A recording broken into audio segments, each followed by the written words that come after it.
En arrivant, vous aviez l'air plutôt joyeux et content d'être ici. Quelle en est la raison? La raison en est très simple. Le lieu est magnifique. L'éclairage est superbe. Le temps est là. Et de surcroît, nous avons des espaces qui ont été distribués d'une certaine manière que ça laisse aux hommes et aux femmes qui viennent ici, non pas d'être découvreurs, mais d'être en état d'émotion et en état de joie. C'est une joie, et de ce quoi vous entendez, il y a des élans musicaux. On participe souvent à des grands moments, des grands événements artistiques. On s'ennuie, c'est affairiste. Là, c'est une joie de la découverte, et on a le sentiment qu'il faut aller beaucoup plus loin avec ceux qui, tout simplement, nous accueillent pour aller plus loin. Donc c'est vraiment un vrai moment de bonheur. On est dans un instant privilégié. Si je vous dis le mot patrimoine, qu'est-ce que cela évoque pour vous?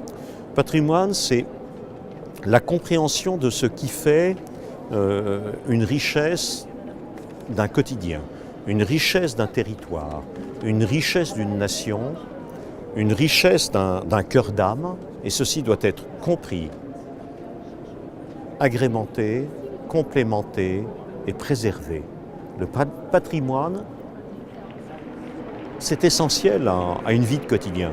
On ne vit pas uniquement d'univers marchand. On vit de tout simplement de ce qui éclaire et qui accompagne. La vie est un exercice et doit être un exercice de bonheur. Et l'art contribue à cet éveil. Est-ce que c'est cette démarche-là qui vous a poussé à créer le groupement que vous avez fait? Bien sûr, c'est dans la mesure où on s'éveille qu'on éveille les autres. Et on s'éveille dans la mesure où on est en exercice d'étonnement. Et l'étonnement, c'est l'exercice de compréhension, mais c'est la recherche du beau, c'est la recherche de ce qui tout simplement va mobiliser les individus. On ne mobilise pas sur les vertus négatives, on ne mobilise pas sur les vains combats, on mobilise tout simplement sur ce qui élève. Et là, il faut reconnaître que les œuvres d'art et le beau portent et donnent une dimension et un souffle. C'est notre combat, ou plutôt notre cheminement. Quelques mots sur le CEPS. Alors le CEPS est une organisation internationale non gouvernementale qui a 32 ans d'existence, qui représente au jour d'aujourd'hui modestement 1000 décideurs, 50 nations, et qui a à cœur de mobiliser les hommes et les femmes sur les vrais enjeux, sur les ruptures technologiques, industrielles, financières, en ayant cette nécessité de comprendre, c'est qu'on ne peut pas bâtir si on n'élève pas l'homme. Êtes-vous collectionneur vous-même? J'ai une très grande collection d'art premier et depuis 30 ans sur les œuvres Dada. Donc un certain nombre de collages, un certain nombre d'architectures, un certain nombre de choses. Très tôt, j'ai été en rupture. Et c'est la rupture parce que c'est la volonté d'être, ou plutôt la conséquence d'un parcours. Conserver une âme d'enfant, l'exercice de l'étonnement. Et l'étonnement est une chose qui est magnifique. Et lorsque je viens ici, c'est m'étonner et trouver des objets, des rencontres qui m'aideront à m'étonner, à m'émouvoir et à faire des acquisitions qui me permettront d'aller plus loin dans l'étonnement.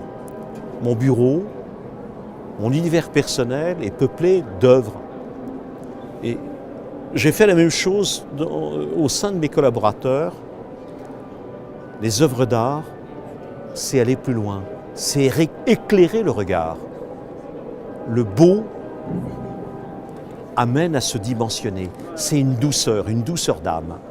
Est-ce que vous pensez que l'étonnement, l'éblouissement artistique et le fait de s'intéresser à l'art tout simplement, non seulement faites-vous un meilleur humain, mais aussi vous fait faire de meilleures affaires?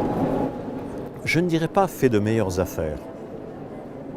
Dans la mesure où vous êtes bien vous-même, dans la mesure où vous êtes en état de bonheur, en état d'épanouissement, en état d'émotion, vous êtes sans doute beaucoup plus captif pour saisir les opportunités, mais surtout, dans un monde hypermédia, la recherche et la rencontre de ces moments d'émotion, de bonheur rare, vous offre une stabilité, un moment d'étonnement qui vous permet de saisir les opportunités parce que vous êtes qui est vous-même, parce que le monde bouge, parce que le monde évolue, parce que le monde est rapide, parce que le monde est fugace, on a besoin d'être soi-même. Le grand message, un vase fêlé n'a rien à donner parce qu'il a répandu toute son eau. En étant à cette écoute et dans ce monde du beau, on devient un vrai vase avec plein de bonheur et on peut l'offrir aux autres. Et ne vous leurrez pas, les opportunités se saisissent parce que tout simplement, on incarne quelque chose. Le beau incarne et dimensionne. Dans la vie, un homme se pose toujours les mêmes questions. Où suis-je? Où vais-je? Et l'homme s'est toujours posé et se posera toujours la même question. Quelle est la nature de mon parcours? Le premier grand ouvrage que nous connaissons, c'est la plus grande histoire qui était écrite, le premier parcours sociétal, humain et spirituel. La légende de Gilgamesh. C'est déjà le début.